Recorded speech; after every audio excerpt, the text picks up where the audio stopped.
అందరికీ నమస్కారం అండి. ఈరోజు వీడియో ఏం మాట్లాడాలనుకుంటున్నానంటే, కేరళలో రీసెంట్‌గా ఇష్యూ జరిగింది కదా! దాని గురించి మాట్లాడాలనుకుంటున్నాను. అసలు ఏం జరిగింది? అతనేదో అసభ్యంగా తాగుతున్నాడు అని చెప్పి ఆ అమ్మాయి వీడియో తీసి నెట్‌లో పెట్టింది. సో, అది వైరల్‌గా మారడంతో అతను మనస్తాపానికి గురై ఆత్మహత్య చేసుకున్నాడు. ఇక్కడ జరిగిన విషయం ఏంటంటే, అతను కావాలని ఇంటెన్షనల్‌గా చేయలేదు. ఒకవేళ ఇంటెన్షనల్‌గా చేసుంటే వెంటనే అతను చొక్కా పెట్టుకుని గోపు మీద కొట్టడం మానేసి, దాన్ని వీడియో తీయడం ఏంటండి? అంటే వీడియో తీసేదాకా నువ్వు తాకిచ్చుకుంటావా? ఇది ఎంత దారుణంగా ఉందంటే అండి, ఆహ్, చట్టాలు కూడా లేడీస్‌కే ఫేవర్‌గా ఉన్నాయండి. ఒకటి నమ్ముతాం కదా మనం, రోడ్డు మీద వెళ్తున్నప్పుడు ఏదైనా యాక్సిడెంట్ అయిందనుకోండి, సైకిల్ మీదోడిని కారోడిని గుద్దాడనుకోండి, సైకిలోడు తప్పున్నా సరే కారోడిది తప్పని మనం అంటాం. అలాంటి దేశంలో మనం బతుకుతున్నామండి. ఇక్కడ ఆ అమ్మాయికి ఏమనిపించిందో, మరి అతని గురించి ఏం చేయాలనిపించిందో తెలీదు. అతను ఆత్మహత్య చేసుకున్నాడంటే అతను ఎంత మానసిక క్షోభ అనుభవించాడండి. నిజంగా అలాంటి ఇంటెన్షన్ ఉన్నవాడైతే నాకెందుకు వచ్చిందని సైలెంట్గా ఊరుకుంటాడు. కానీ అతను చనిపోయేంత వరకు వెళ్ళాడంటే అతను ఎంత బాధపడి ఉంటాడండి. ఆడవాళ్ళ గురించి శివాజీ గారు చిన్న మాట తప్పుగా మాట్లాడితే ముందుకొచ్చేసి మాట్లాడిన స్త్రీ జనోద్ధారకులందరూ ఎక్కడ పోయారండి ఇప్పుడు? ఏమైపోయారు? ఒక్కరు కూడా బయటికి రాడే, ఒక్కరు మాట్లాడరే. అంటే ఆడవాళ్ళకి ఏమన్నా అయితే వచ్చేసి గొంతెత్తి మాట్లాడతారు, ఆడవాళ్ళ జనోద్ధారణ కోసం పోరాడతారు. ఒక మగవాడికి అన్యాయం జరిగితే మాత్రం ఒక్కరు కూడా రియాక్ట్ అవ్వరు. ఏం దేశంలో బతుకుతున్నామండి? నేను ఆడవాళ్ళంటే నాకు రెస్పెక్ట్ ఉందండి. నా ఇంట్లో నాకు అమ్ముంది, అక్కలు ఉన్నారు. నేను ఆడవాళ్ళు రెస్పెక్ట్ చేస్తాను. అలాగని చెప్పి ఆడవాళ్ళందరూ చెడ్డవాళ్ళని నేను చెప్పట్లేదండి. రాముడితో పాటు లక్ష్మణుడు కూడా వనవాసంకి వెళ్తుంటే తన భర్త జ్ఞాపకాలతో 14 సంవత్సరాల పాటు నిద్రలో గడిపిన ఊర్మిళ లాంటి ఆడవాళ్ళు ఈ దేశంలో ఇంకా ఉన్నారు. భర్త ఆర్మీలో దేశం కోసం ప్రాణత్యాగం చేస్తే తన కొడుకును కూడా పెంచి పెద్ద చేసి మళ్ళీ దేశానికి సేవ చేయడానికి ఆర్మీకి పంపిన గొప్ప తల్లులు ఉన్నారు. 3 పిల్లలు అంగవైకల్యంతో పుడితే వాళ్ళని చిన్నప్పటి నుంచి సాకుతూ ఉన్న గొప్ప తల్లి. అలాంటి వారు ఉన్నారండి. అలాంటి వారు ఉన్న ఆడవాళ్ళలో ఇలాంటి వాళ్ళు తయారవుతున్నారు. ఎందుకో అర్థం కావట్లేదు. అంటే ఈ దేశ చట్టాలు కూడా ఆడవాళ్ళకే ఫేవర్గా ఉన్నాయి. ఇప్పుడు ఈ కేరళ విషయమే తీసుకుంటే అతను మనస్తాపానికి గురి ఆత్మహత్య చేసి చనిపోయాడు. ఇప్పుడు అతని ఫ్యామిలీకి ఎవరు సమాధానం చెప్తారు?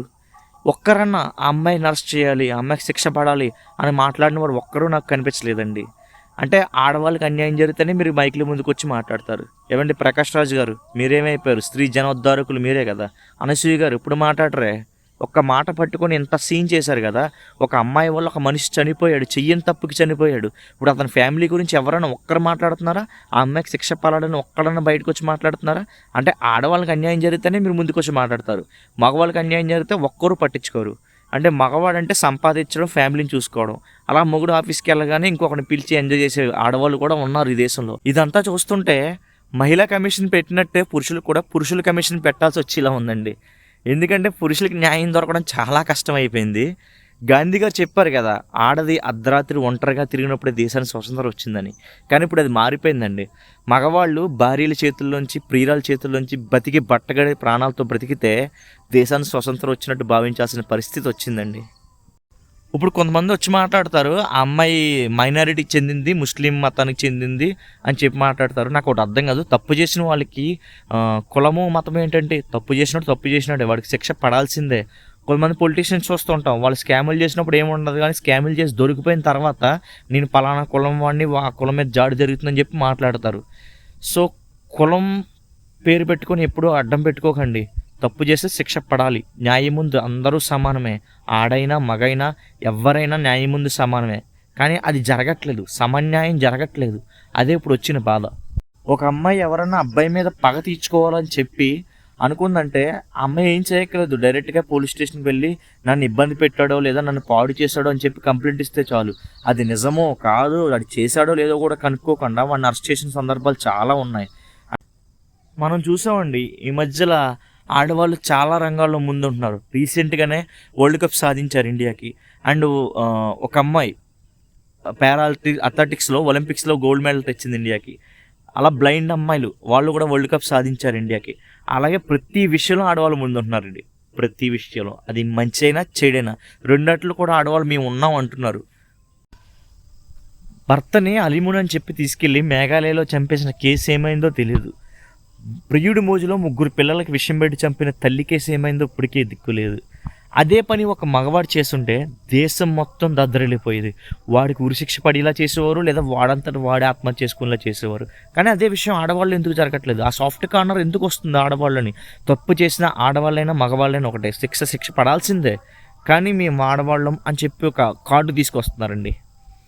మగవాడికి లేని న్యాయం, మగవాడికి లేని ధర్మం ఆడవాళ్ళకి ఎక్కడి నుంచి వస్తుందండి? అందరూ సమానమే కదా, జెండర్ ఈక్వాలిటీ కదా. మనుషులు అన్నాక తప్పు చేస్తారు, కానీ తప్పు చేసినప్పుడు జెండర్ చూస్తున్నారు. జెండర్ చూడడం కదండి, తప్పు చేసినప్పుడు ఆడైనా మగైనా సరే శిక్ష పడాల్సిందే. కొంతమంది ఈ లేడీస్ కార్డు యూజ్ చేసుకొని తప్పులు చేసి ఆ నిందలను మగవాళ్ళ మీద నెట్టేస్తున్నారు. నెట్టేసినా పర్లేదు, కానీ అది నిజమని నమ్ముతున్నారు. అదే కొంచెం మనసుకి బాధగా అనిపిస్తుంది. నేను మాట్లాడిన దాంట్లో తప్పుంటే క్షమించండి. Thank you.